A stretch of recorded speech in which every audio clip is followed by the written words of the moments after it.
Assalamualaikum warahmatullahi wabarakatuh. Perkenalkan, nama saya Nini Ernawati dengan NIM 201190433. Di sini saya akan membawakan materi tentang memahami perkembangan kebudayaan atau peradaban Islam pada masa dinasti Bani Umayyah yang terdapat pada KD 3.3. Kemudian terdapat juga pada indikator nomor 6, yakni menjelaskan ibrah dari perkembangan kebudayaan atau peradaban Islam pada masa Bani Umayyah. Dan pada nomor 7, yakni menunjukkan keterkaitan perkembangan kebudayaan atau peradaban Islam pada masa Bani Umayyah dengan perkembangan masa kini dan yang akan datang. Nah, langsung saja kepada materi. Yang pertama pada bidang administrasi pemerintahan. Nah, Bani Umayyah menerapkan beberapa kebijakan, antara lain yang pertama, perubahan sistem pemerintahan, yang mana berubah dari demokrasi menjadi monarki. Kedua, sentralistik, yakni dalam menangani provinsi yang ada, Muawiyah menggabungkan beberapa wilayah menjadi satu provinsi. Ketiga, administrasi pemerintahan. Nah, dalam administrasi pemerintahan ini setidaknya ada 4 diwan atau departemen yang berdiri pada Daulah Bani Umayyah. Yang pertama, Diwan Rasail. Nah, departemen ini mengurus surat-surat negara kepada gubernur dan pegawai di berbagai wilayah. Kedua, Diwan Garaj. Nah, departemen ini mengurus tentang perpajakan. Ketiga, Diwan Jun, yakni mengurus tentang ketentaraan negara. Ada juga yang menyebut dengan Departemen Peperangan. Kemudian ada Diwan Khatam. Nah, departemen ini disebut juga Departemen Pencatat. Setiap peraturan yang dikeluarkan disalin pada sebuah register, kemudian disegel dan dikirim ke berbagai wilayah.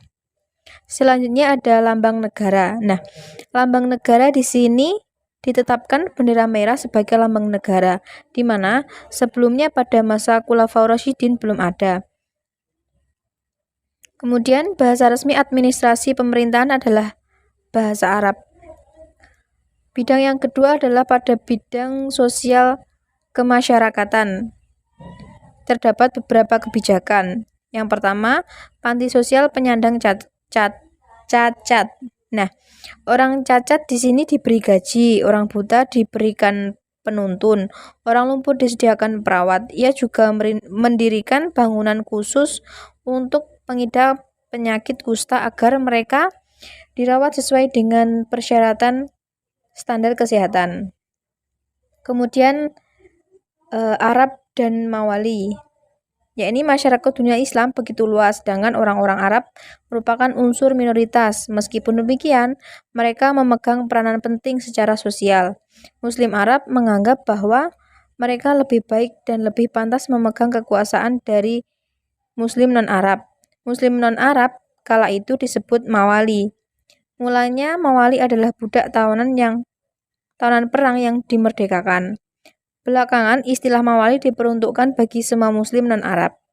Kemudian perundang-undangan. Nah, Khalifah mengeluarkan perundang-undangan yang mengatur kehidupan masyarakat, juga mendirikan lembaga penegak hukum sehingga hak-hak masyarakat dilindungi hukum. Kemudian terdapat pembangunan infrastruktur seperti rumah sakit, jalan raya, sarana dan olahraga seperti gelanggang pacuan kuda. Kemudian terdapat bidang seni budaya. Dinasti Bani Umayyah memberikan kontribusi berupa yang pertama bahasa Arab. Nah, bahasa Arab ini berkembang luas ke berbagai penjuru dunia. Kedua, mata uang. Nah, mata uang ini mencetak mata uang dengan menggunakan bahasa Arab yang bertuliskan La ilaha illallah. Kemudian didirikan pabrik kain sutra, industri kapal dan senjata, kemudian gedung-gedung pemerintahan. Kemudian dibangun juga irigasi sebagai sarana pertanian. Kemudian Basrah dan Kufah dijadikan pusat perkembangan ilmu dan adab. Dan selanjutnya ada pembukuan negara. Bani Umayyah memberikan kontribusi antara lain majelis sastra dan arsitektur. Kemudian pada bidang ekonomi,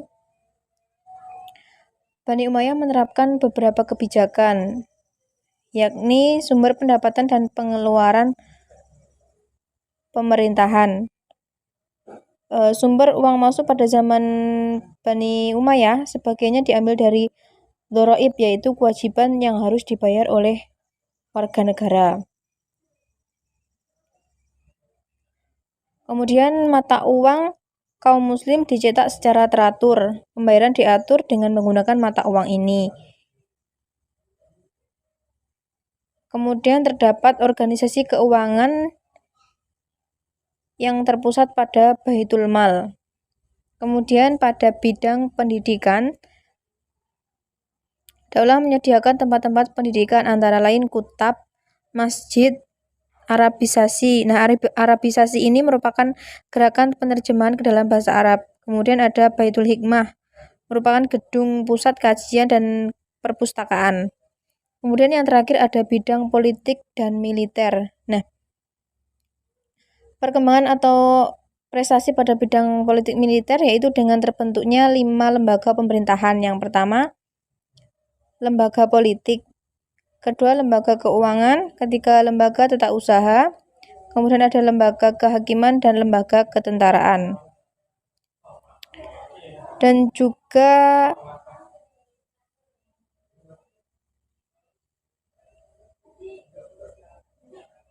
terdapat Dewan Sekretaris Negara, yakni sekretaris persuratan, keuangan, tentara, kepolisian, dan kehakiman. Kemudian langkah-langkah politik militer Bani Umayyah, yakni memindahkan ibu kota pemerintahan Bani Umayyah dari Kufah ke Damaskus, menumpas segala bentuk pemberontakan yang ada demi terciptanya stabilitas keamanan dalam negerinya. Kemudian menyusun organisasi pemerintahan agar roda pemerintahannya dapat berjalan lancar, mengubah sistem pemerintahan demokrasi menjadi sistem monarki, menetapkan bahasa Arab sebagai bahasa nasional Bani Umayyah. Kemudian demi keselamatan khalifah dibentuk Al-Hijabah dengan tujuan agar tidak terjadi pembunuhan pada khalifah.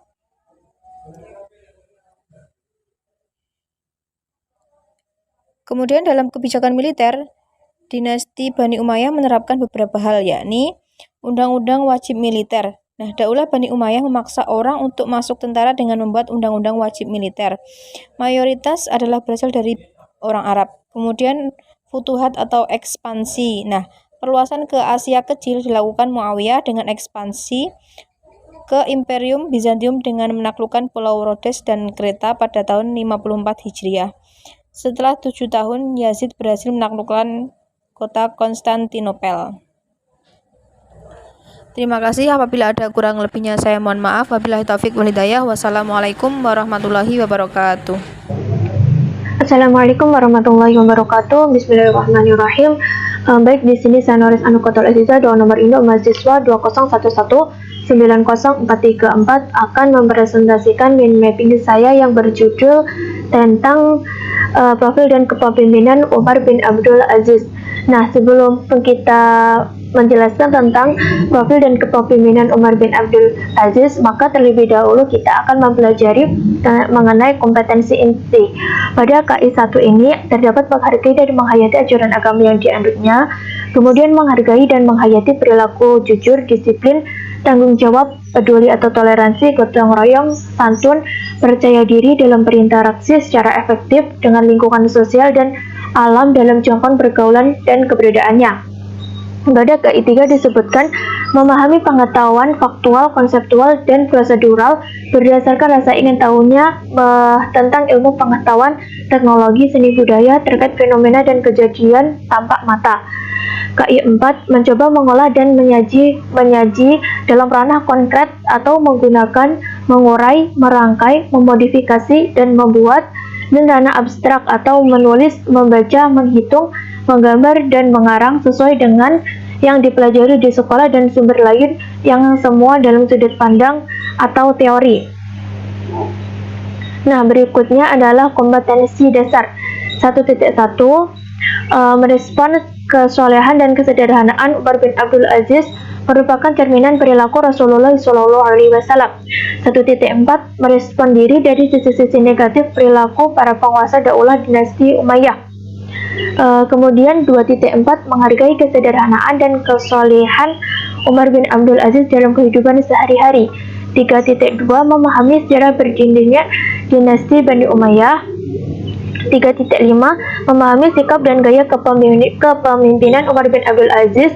Dan 4.3 Menyajikan kisah tentang kehidupan Umar bin Abdul Aziz dalam kehidupan sehari-hari. Kemudian ada indikator, diantaranya adalah saya di sini akan menerangkan mengenai indikator 4, menjelaskan kesederhanaan Umar bin Abdul Aziz ketika menjadi seorang khalifah. Kemudian indikator poin 5, menjelaskan riwayat hidup Umar bin Abdul Aziz. Indikator 6, menyebutkan kebijakan-kebijakan Umar bin Abdul Aziz. Serta indikator yang nomor 7, menganalisis kesederhanaan dan kesolehan Umar bin Abdul Aziz dengan kehidupan di masa sekarang.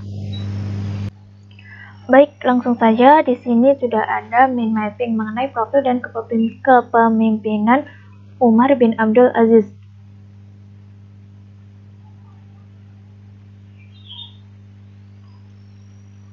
Nah, pada poin pertama ini yaitu profil mengenai profil Umar bin Abdul Aziz. Umar bin Abdul Aziz memiliki nama lengkap Abu Hafs Umar bin Abdul Aziz bin Marwan bin Hakam bin As bin Umayyah bin Abdul Syams. Beliau merupakan keturunan dari Umar bin Khattab melalui ibunya yang bernama Laila Ummu Asim binti Asim bin Umar bin Khattab. Umar bin Abdul Aziz lahir di Madinah pada tahun 63 Hijriah atau bertepatan dengan 682 Masehi. Kemudian wafat di Dair Syam'an, Suriah tahun 101 Hijriah atau 720 Masehi. Nama panggilan atau gelar yang paling terkenal pada Khalifah Umar bin Abdul Aziz yaitu ada Abu Hafs Umar II, Khulafaur Rasyidin kelima. Nah, dinamakan Umar II karena beliau memiliki sifat yang hampir sama dengan Khalifah Umar bin Khattab, serta beliau juga merupakan keturunan dari Umar bin Khattab. Kemudian Khulafaur Rasyidin kelima, beliau juga disebut sebagai Khulafaur Rasyidin kelima karena beliau memiliki prinsip untuk mengelola pemerintahan sesuai atau seperti dengan pengelolaan pemerintahan pada masa Khulafaur Rasyidin. Maka dari itu beliau memiliki gelar atau nama lain yaitu Khulafaur Rasyidin kelima. Kemudian beliau menikah Kemudian Umar bin Abdul Aziz menikah di Damaskus dengan Fatimah, putri dari Abdul Malik bin Marwan. Umar bin Abdul Aziz juga memperoleh pendidikan di Damaskus. Kemudian poin yang selanjutnya tentang gaya kepemimpinan Umar bin Abdul Aziz. Nah, sebelum Khalifah Umar bin Abdul Aziz menjabat sebagai pemimpin Bani Umayyah ke-8, beliau sebelum dulu menjabat sebagai gubernur Hijaz yang berkedudukan di Madinah pada saat usianya baru mencapai 24 tahun. Proses pengangkatan Khalifah Umar bin Abdul Aziz yaitu atas wasiat Sulaiman bin Abdul Malik. Tetapi Umar bin Abdul Aziz tidak langsung menerima bai'ah tersebut. Beliau berpidato yang isinya mengenai pilihlah seorang khalifah yang kamu ridhoi kepada masyarakat. Kemudian masyarakat serta menjawab, kami telah memilih kamu, wahai Amirul Mukminin, dan kami juga telah ridho. Oleh karena itu, perintahkanlah kami dengan kebaikan dan keberkahan. Maka dari itu, sejak saat itu Umar bin Abdul Aziz resmi menjadi khalifah Bani Umayyah yang ke-8. Setelah diangkat menjadi khalifah, Umar bin Abdul Aziz meninggalkan gemerlap dunia seperti hidup sederhana dan meninggalkan kemewahan. Hidup sederhana itu layaknya seperti masyarakat pada umumnya serta meninggalkan kemewahan. Di sini Umar bin Abdul Aziz meninggalkan kemewahan berupa fasilitas khalifah yang ada. Kemudian perencanaan dalam kepemimpinan. Umar bin Abdul Aziz merencanakan dahulu sebelum bertindak atau menganalisis dampak baik dan buruk keputusan yang ia buat. Jadi Khalifah Umar bin Abdul Aziz ini lebih mematangkan perencanaan dalam kepemimpinan.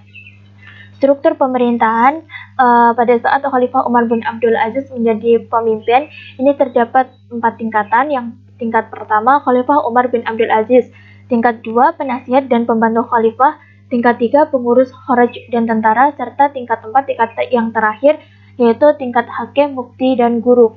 Usaha yang dilakukan dalam bidang agama diantaranya menghidupkan kembali ajaran Al-Quran dan As-Sunnah sesuai As-Sunnah Nabi Muhammad SAW, menerapkan hukum syariah Islam secara serius dan sistematis, mengadakan kerjasama dengan ulama-ulama besar, serta mengumpulkan hadis-hadis untuk ditulis.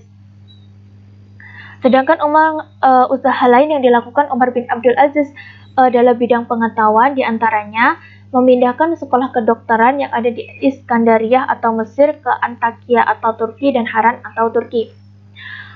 Dalam bidang politik, usaha yang dilakukannya meliputi menerapkan prinsip politik yang menjunjung tinggi kebenaran dan keadilan. Nah, di sini pada suatu Khalifah Umar bin Abdul Aziz menjadi pemimpin, beliau dengan tegas menolak pejabat pemerintah yang korup, dusta, serta tidak sesuai dengan ajaran agama, dan memecat gubernur yang tidak taat menjalankan agama dan bertindak zalim terhadap rakyat.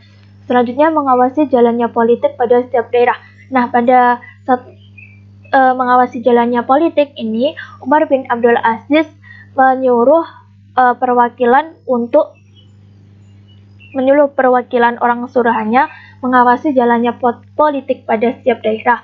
Atau bisa juga Umar bin Abdul Aziz yang turun tangan langsung untuk mengawasi jalannya politik pada setiap daerah. Kemudian di sisi lain, mengangkat gubernur yang adil dan terpercaya. Dalam bidang ekonomi, usaha yang dilakukan Umar bin Abdul Aziz sebagai berikut: menghentikan jizyah atau pajak dari umat Islam, membuat aturan mengenai timbangan dan takaran, menghapus sistem kerja paksa, menyediakan tempat penginapan bagi musyafir, menyantuni fakir miskin, serta memperbaiki tanah pertanian seperti irigasi dan penggalian sumur-sumur, serta pembangunan jalan. Nah, di sini ada juga usaha yang dilakukan Umar bin Abdul Aziz dalam bidang militer. Tetapi Umar bin Abdul Aziz tidak terlalu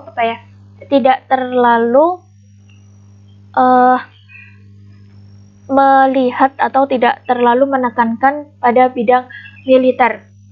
Tetapi pada masa pemerintahan Khalifah Umar bin Abdul Aziz ini, beliau lebih menekankan untuk pembaruan pemerintahan.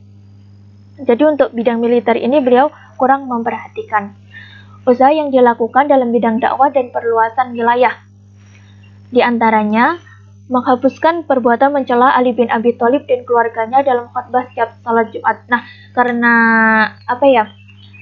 perbuatan ini atau peristiwa ini terjadi karena kelompok Muawiyah itu tidak pro dengan kelompok Ali bin Abi Thalib, maka terjadilah suatu kebiasaan pada khalifah-khalifah Muawiyah terdahulu sebelum Khalifah Umar bin Abdul Aziz, yaitu mencela keluarga Ali bin Abi Thalib dalam khutbah setiap salat Jumat. Nah, pada saat Khalifah Umar bin Abdul Aziz menjabat sebagai pemimpin Bani Umayyah, beliau menghapuskan perbuatan tersebut. Kemudian mengirim 10 orang pakar hukum Islam ke Afrika Utara, serta mengirim para pendakwah kepada raja-raja India, Turki, dan Barbar di Afrika Utara untuk mengajak mereka kepada Islam. Selain berfokus pada manajemen pemerintahan, Umar bin Abdul Aziz juga melakukan dakwah Islam kepada berbagai negara. Dan yang terakhir adalah menghapus bayaran jizyah kepada orang non-muslim dengan harapan mereka bisa memeluk Islam. Oke, poin selanjutnya mengenai peluang dan tantangan masa kepemimpinan Umar bin Abdul Aziz. Di sini yang pertama mengenai peluang pada masa kepemimpinan Umar bin Abdul Aziz. Di sini sudah ada keterlibatan para ulama, dukungan para ulama, dan partisipasi para ulama. Dari sini kita bisa melihat bahwa pada masa kepemimpinan pemerintahan Umar bin Abdul Aziz ini, para ulama memiliki peran yang besar dalam pemerintahan, di antaranya sebagai penasihat khalifah, dan juga para ulama bisa menjabat sebagai anggota pemerintahan juga. Kemudian poin yang kedua, tantangan pada saat Khalifah Umar bin Abdul Aziz menjabat sebagai pemimpin, di antaranya terjadinya pemberontakan kaum Syiah. Nah, pada saat terjadinya pemberontakan kaum Syiah ini, Umar bin Abdul Aziz bisa mereda pemberontakan tersebut dengan sangat mudah tanpa adanya pertarungan atau peperangan. Di antaranya cara yang dilakukan Umar bin Abdullah Aziz dalam meminimalisir atau dalam mengatasi terjadinya pemberontakan yang dilakukan oleh kaum Syiah tersebut dengan menggunakan metode diskusi antara kaum Syiah dengan Khalifah Umar bin Abdul Aziz, sehingga dengan adanya diskusi tersebut bisa memecahkan masalah dan juga bisa meminimalisir terjadinya suatu kekerasan seperti peperangan. Nah, poin selanjutnya mengenai kesalihan atau kepribadian Umar bin Abdul Aziz. Di antara kesalihan atau kepribadian Umar bin Abdul Aziz adalah rasa takut kepada Allah. Kemudian Umar bin Abdul Aziz juga memiliki sifat wara', di mana Umar bin Abdul Aziz enggan atau keengganan beliau menggunakan fasilitas negara untuk kepentingan pribadi. Kemudian zuhud, Khalifah Umar bin Abdul Aziz ini merupakan tipe khalifah yang tidak terlalu mementingkan jabatan. Jadi itu beliau karena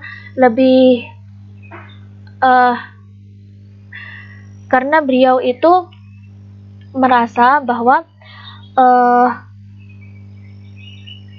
kehidupan yang abadi itu adalah kehidupan di akhirat nanti, sedangkan kehidupan di dunia itu adalah kehidupan yang fana, kehidupan yang hanya titipan. Selain itu, Khalifah Umar bin Abdul Aziz memiliki rasa zuhud dikarenakan juga rasa takut kepada Allah.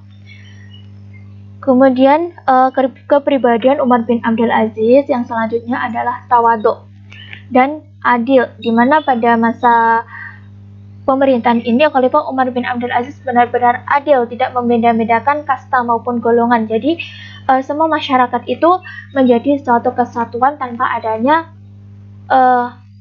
perbedaan kasta maupun golongan. Dan sisi kepribadian yang terakhir adalah sabar.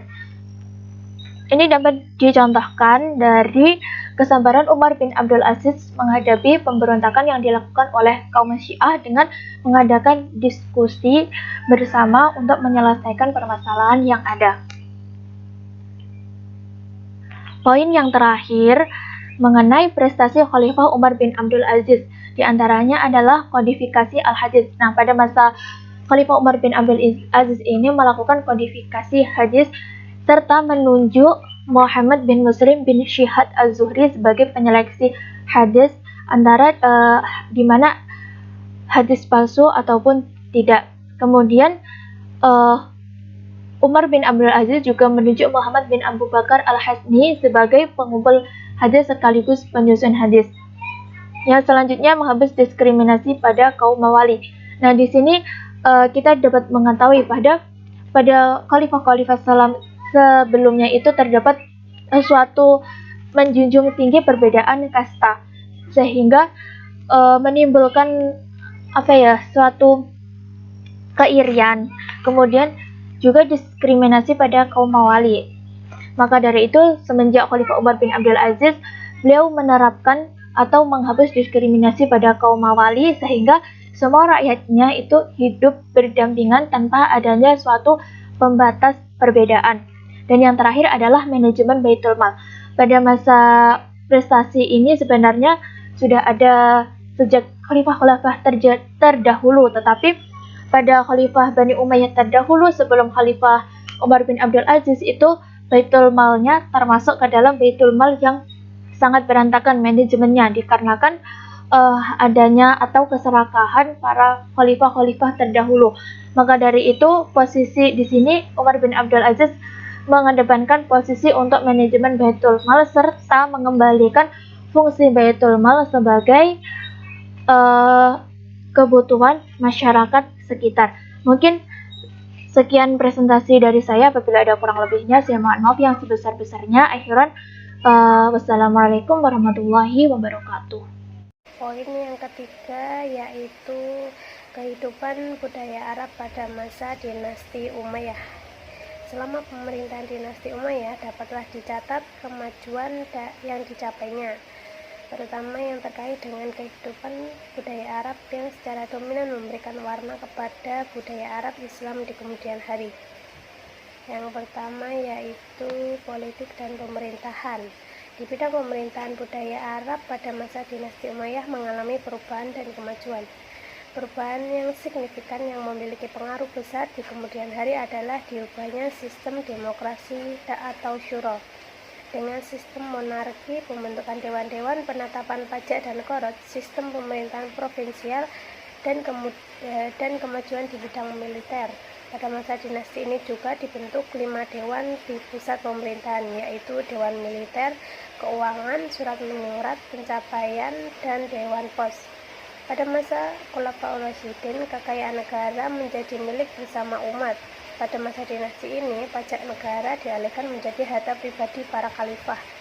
Pendapatan pajak berasal dari pajak tanah, jizyah atas warga non-muslim, zakat, cukai, dan pajak pembelian umpeti yang dibayar menurut perjanjian. Terus 1/5 harta rampasan perang, impor tambahan hasil bumi, hadiah pada peristiwa festival, dan umpeti anak dari bangsa barbar. Yang kedua yaitu pengembangan militer. Pada masa pemerintahan dinasti Umayyah, perkembangan militer bangsa Arab telah dicapai kemajuan yang signifikan. Dalam peperangan dengan tentara Bizantium, bangsa Arab sekaligus mempelajari kelebihan metode militer Romawi dan menggunakannya sebagai model mereka. Para jenderal Muslim setelah menempuh perjalanan jauh biasanya mendirikan kemah seperti yang digunakan tentara Romawi. Kemah yang diperkuat ini pada akhirnya digunakan oleh seluruh dinasti Umayyah. Perekrutan anggota tentara baru pun dilakukan di mana-mana, mulai dari Kufah, Basrah hingga ke daerah barat. Di bawah ini pemerintahan Muawiyah bangsa Arab telah memiliki tentara sejumlah 60.000 orang. Di bawah ini pula pasukan infanteri dikembangkan sedemikian rupa sehingga mereka mahir dalam menggunakan berbagai persenjataan seperti tombak, busur, panah, lembing, pedang bermata dua, dan perisai panjang. Mereka juga memakai helm untuk melindungi kepala dan baju mereka terbuat dari kulit dengan beberapa lipatan untuk melindungi badan. Ketika tentara Romawi menyerang pantai Syria pada tahun 669 Masehi, pemerintahan dinasti Umayyah mulai menyadari pentingnya pengembangan angkatan laut. Untuk itulah selain pabrik galangan kapal yang telah ada di Mesir, bangsa Arab juga mendirikan pabrik baru di Syria. Para ahli, pakar perencanaan, dan para tukang dipekerjakan untuk membangun kapal di Syria. Pada akhir pemerintahan Bani Umayyah, bangsa Arab telah memiliki suatu armada angkatan laut yang besar yang terdiri dari 1.700 kapal perang. Ini dicapai berkat kepemilikan pabrik kapal di Mesir, Syria, dan Tunisia. Dengan kekuatannya itu, wajar apabila pasukan Arab berhasil melakukan penaklukan pulau-pulau dan kota yang dipisahkan oleh laut. Yang ketiga yaitu kondisi sosial. Pada masa dinasti Umayyah dikenal stratifikasi sosial. Rakyat dari seluruh imperium Arab terbagi ke dalam 4 macam golongan. Golongan yang pertama yaitu golongan tertinggi, terdiri atas kaum muslim yang memegang kekuasaan, dikepalai oleh anggota istana dan kaum ningrat dari para penakluk Arab. Golongan yang kedua yaitu golongan non-muslim yang dengan keyakinannya sendiri atau terpaksa memeluk Islam dan secara teori memiliki hak-hak penuh dari kewargaan Islam. Golongan yang ketiga yaitu golongan mazhab pemeluk agama yang umum, yaitu kaum Kristen, Yahudi, dan Sabak yang mengikat perjanjian dengan kaum muslim. Mereka memiliki kemerdekaan beragam dengan jalan membayar pajak tanah atau uang kepala. Golongan keempat adalah golongan budak-budak. Meskipun perlakuan terhadap para budak telah diperbaiki, tetapi dalam praktiknya mereka tetap menjadi penduduk kelas rendah. Selama masa khalifah dinasti Umayyah, kondisi sosial dalam keadaan damai dan adil meskipun sistem pemerintahan berjalan tidak demokratis. Kendatipun bangsa Arab Islam berkuasa di seluruh imperium, kehidupan muslim non-Arab tidak mengalami kesulitan. Mereka hidup damai dan bersahabat dengan baik. Mereka menikmati kewajiban dan hak yang sama dalam kehidupan negara. Di samping kebebasan beragama, orang bukan Islam juga menikmati kebebasan peradilan, hakim, dan hukum. Mereka dibebaskan menggunakan yurisdiksi yang sebagaimana diatur oleh pimpinan agama mereka sendiri. Kehidupan pribadi para khalifah dinasti Umayyah juga tidak lepas dari kekurangan dan kelemahan. Hampir semua khalifah mempunyai gundik dalam harem. Di bawah penguasaan Yazid pertama, penggunaan anggur menjadi sebuah tradisi. Penggunaan anggur yang terlalu banyak membuat Yazid I memperoleh gelarnya Yazid Al-Kumur. Khalifah Walid I memuaskan dirinya dengan minum anggur setiap 2 hari sekali. Yazid kedua dan Walid kedua dikenal sebagai peminum berat. Pesta anggur biasanya dilakukan bersamaan dengan pesta musik. Permainan dadu dan kartu juga dipraktikkan di dalam kerajaan. Balapan kuda sangat populer di bawah ini kekuasaan dinasti Umayyah. Musik dikembangkan dan sejumlah uang diberikan kepada para pemusik dan penyanyi. Kebiasaan memijit wanita juga mulai masuk ke dalam budaya Arab, terutama sejak pemerintahan Walid kedua. Kaum wanita juga memperoleh tempat yang terhormat pada masa ini. Mereka dapat menikmati kebebasan di tengah masyarakat. Mereka juga amat berminat terhadap pendidikan dan bidang sastra. Sejak pemerintahan dinasti Umayyah juga mulai berkembang penggunaan serbet, sendok, dan garpu. Makanan disajikan dengan model dan pola makan di barat. Itulah mungkin dampak dari persentuhan antara budaya Arab Islam dengan budaya barat, terutama Spanyol. Dan yang keempat yaitu kemajuan pendidikan. Di bidang pendidikan, dinasti Umayyah memberikan andil yang cukup signifikan bagi pengembangan budaya Arab pada masa sesudahnya, terutama dalam pendidikan dan pengembangan ilmu agama Islam, sastra, dan filsafat. Pada masa dinasti ini mulai dikembang cabang ilmu baru yang sebelumnya tidak diajarkan dalam sistem pendidikan Arab. Diajarkan cabang ilmu baru seperti tata bahasa, sejarah, geografi, ilmu pengetahuan alam, dan lain-lain. Meskipun demikian, perkembangan sistem pendidikan baru berlangsung pada paruh terakhir dinasti Umayyah dan tidak pada awal dinasti ini. Karena tuntunan untuk mempelajari dan menafsirkan Al-Quran, kedua jenis pengetahuan yaitu filologi dan leksikografi mendapatkan perhatian banyak dari orang. Sejak saat itulah di kalangan masyarakat Muslim Arab mulai berkembang dengan pesat ilmu tafsir dan tafsir Al-Quran itu sendiri. Lebih dari itu, ilmu pengetahuan dan budaya Arab pada masa dinasti Umayyah juga mengalami perkembangan yang sangat pesat dalam lapangan ilmu-ilmu umum. Bahkan ilmu pengobatan mencapai puncak kesempurnaan di Arab pada masa dinasti ini. Kendati pengembangan puisi dan musik mendapatkan tantangan dan kaum konservatif yang menganggap musik dan nyanyian sebagai kesenangan-kesenangan yang dilarang agama, kemajuan puisi dan musik amat luar biasa, terutama di lingkungan istana. Dan yang terakhir yaitu keindahan arsitektur. Peranan khalifah pada masa dinasti Umayyah terhadap pengembangan arsitektur Islam tampak menonjol. Perkembangan pesat terjadi terutama pada arsitektur religi. Para arsitek mulai Muslim Arab atau orang-orang yang mereka pakai mengembangkan suatu bagan bangunan sederhana dan luhur berdasarkan contoh-contoh yang sudah ada terlebih dahulu, tetapi mendapat inspirasi kuat dari pengalaman keberagaman mereka. Perkembangan arsitektur tidak bisa dilepas dari peranan khalifah. Para khalifah dinasti Umayyah amat menyokong perkembangan seni ini. Menara misalnya diperkenalkan oleh Muawiyah. Kubah karang di Yerusalem yang didirikan oleh Abdul Malik pada tahun 691 Masehi merupakan salah satu contoh paling cantik dan hasil karya arsitektur. Bangunan ini merupakan masjid pertama yang ditutup dengan sebuah kubah. Abdul Malik mendirikan masjid lain yang bernama Masjid Al-Aqsa, dibangun kembali oleh dinasti Abbasiyah. Perkembangan arsitektur religi dengan demikian mencapai puncaknya pada bentuk dan arsitektur masjid-masjid. Sekian, materi selanjutnya akan dilanjutkan oleh Mas Doa. Terima kasih. 201190424. Untuk pembukaan saya mengikut yang di depan, langsung saja kita pada kompetensi inti. Yang pertama KI 1 yaitu menghargai dan menghayati ajaran agama yang dianutnya. KI 2 menunjukkan perilaku jujur, disiplin, tanggung jawab, peduli, toleran, gotong royong, santun, percaya diri, dan berinteraksi secara efektif dengan lingkungan sosial dan alam dalam jangkauan pergaulan dan keberadaannya.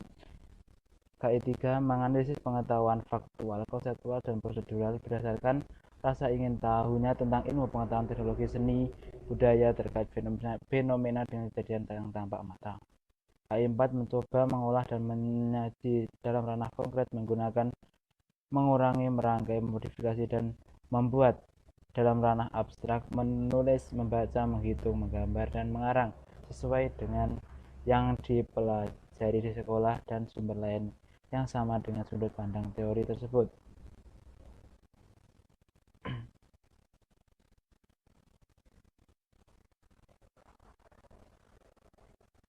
Selanjutnya yaitu kompetisi dasar,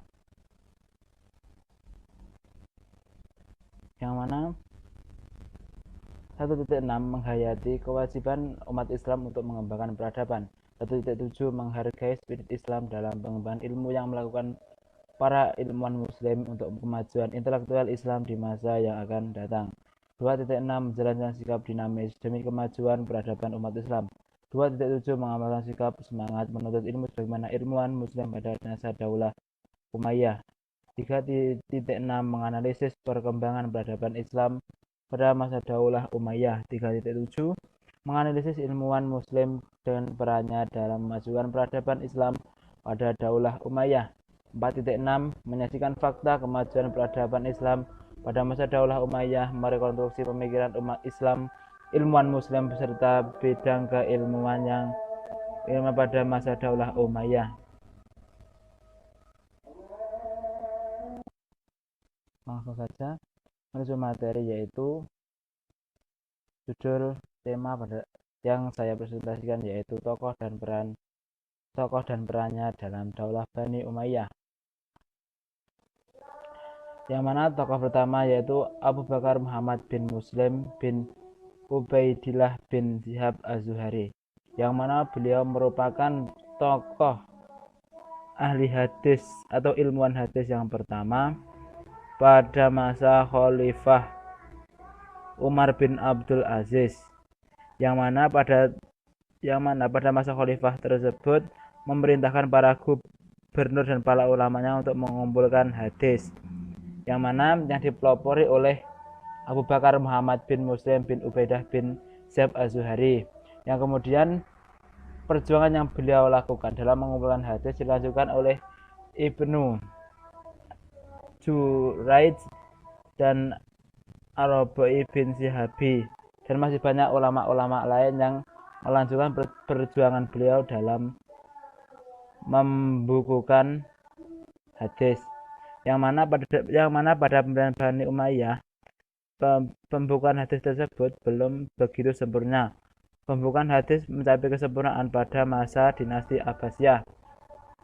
Baik, materi pada poin ini, materi yang saya presentasikan hampir sama dengan yang ada dalam buku, yaitu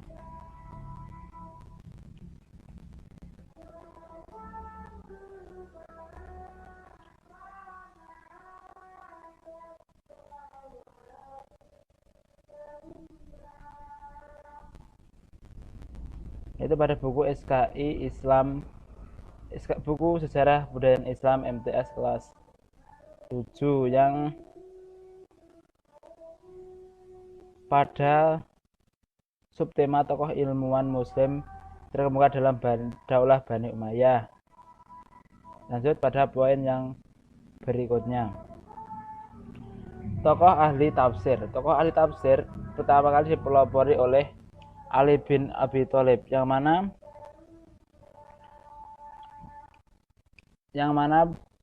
setelah Rasulullah wafat, para sahabat Nabi seperti Ali bin Abi Thalib, Abdullah bin Abbas, Abdullah bin Mas'ud, Ubay bin Ka'ab mulai menafikan ayat-ayat Al-Quran besar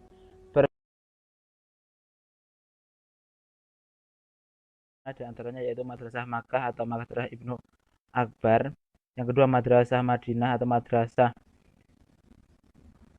Ubay bin Ka'bah, yang ketiga itu Madrasah Irak atau Madrasah Ibnu Mas'ud. Yang mana pada poin ini materinya hampir sama dengan yang ada di buku, yaitu pada subtema tokoh ahli tafsir. Lanjut pada poin selanjutnya yaitu tokoh ahli fikih. Yang mana tokoh ahli fikih pada Daulah Bani Umayyah dipelopori oleh Syekh Uriah bin Haris, yang mana setelah beliau wafat dilanjutkan oleh Alqamah bin Qais, Masruq al-Ajda, Al-Aswad bin Ya'is, yang kemudian diikuti oleh murid-murid mereka, yaitu Ibrahim An-Nakih dan Amir bin Surabi.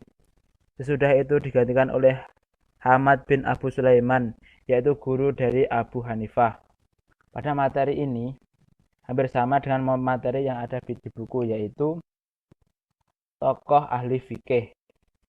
Lanjut pada poin selanjutnya, yaitu tokoh ahli tasawuf. Tokoh sufi atau tokoh ahli tasawuf dipelopori oleh Sa'id bin Musayyah, yang mana beliau merupakan tokoh sufi atau ahli tasawuf yang terkenal pada masa Daulah Bani Umayyah, yang kemudian dipelopori oleh Hasan al-Basri, Sufyan ats-Tsauri. Tasawuf merupakan sebuah ilmu tentang tata cara mendekatkan diri kepada Allah. Tujuannya agar hidup yang dijalani semakin mendapatkan makna atau mendalam, serta sehingga dengan mendapatkan makna yang mendalam tersebut akan mendapatkan ketentraman jiwa yang diinginkan dalam kehidupannya. Pada poin ini hampir sama dengan materi yang ada di buku, yaitu tokoh ahli tasawuf. Lanjut pada poin selanjutnya, yaitu tokoh sastra atau bahasa yang terkenal pada masa Daulah Bani Umayyah, yaitu Sibawaihi, yang bernama beliau merupakan tokoh ahli bahasa atau sastra yang terkenal pada masa pemerintahan Abdullah Malik bin Marwan, yang mana pada masa pemerintahan beliau bahasa Arab digunakan sebagai bahasa administrasi negara. Penggunaan bahasa yang makin luas membutuhkan suatu pedoman kebahasaan yang dapat digunakan oleh semua golongan yang ada pada zaman pemerintahan Abdullah Malik bin Marwan tersebut, sehingga hal itu mendorong lahirnya seorang ahli bahasa yang bernama Sibawaihi. Ia mengarang sebuah buku yang berisi pokok-pokok kaidah bahasa Arab yang berjudul Alkitab, yang mana pada poin ini materinya hampir sama dengan yang ada di buku, yaitu pada subtema tokoh ahli bahasa dan sastra pada masa Daulah Bani Umayyah.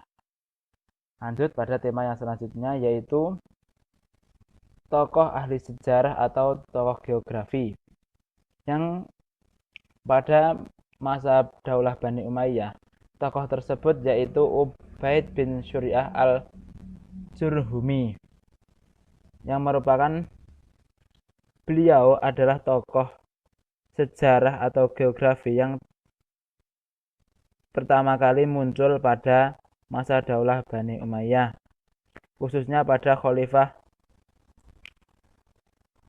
Muawiyah bin Abu Sufyan, yang memerintahkan beliau untuk menulis buku sejarah masa lalu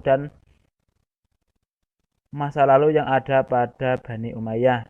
Di antara karyanya adalah Kitab Al-Muluk wal Akbar Al-Madhi, yaitu buku catatan sejarah raja-raja masa lalu pada masa Daulah Bani Umayyah. Pada poin ini materinya hampir sama dengan yang ada di buku, yaitu tokoh ahli sejarah dan geografi.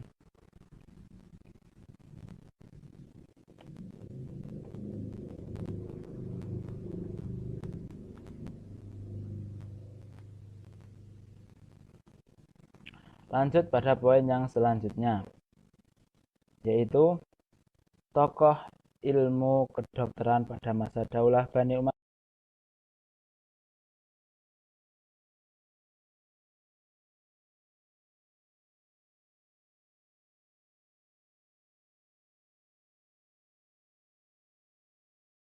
Ilmu kedokteran pada masa Daulah Bani Umayyah dipelopori oleh Khalid bin Zaid bin Muawiyah, yang mana pada saat itu ilmu atau sekolah tinggi kedokteran didirikan pada masa Khalifah Walid bin Abdul Malik.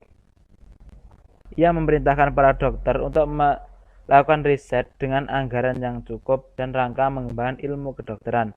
Khalifah meminta bantuan kepada para dokter dari Persia dalam rangka mengembangkan ilmu kedokteran pada masa Daulah Bani Umayyah. Dan orang pertama yang ditunjuk sebagai tokoh ilmu kedokteran pada masa Daulah Bani Umayyah yaitu Khalid bin Zaid bin Muawiyah. Mungkin sekian presentasi dari saya. Wassalamualaikum warahmatullahi wabarakatuh.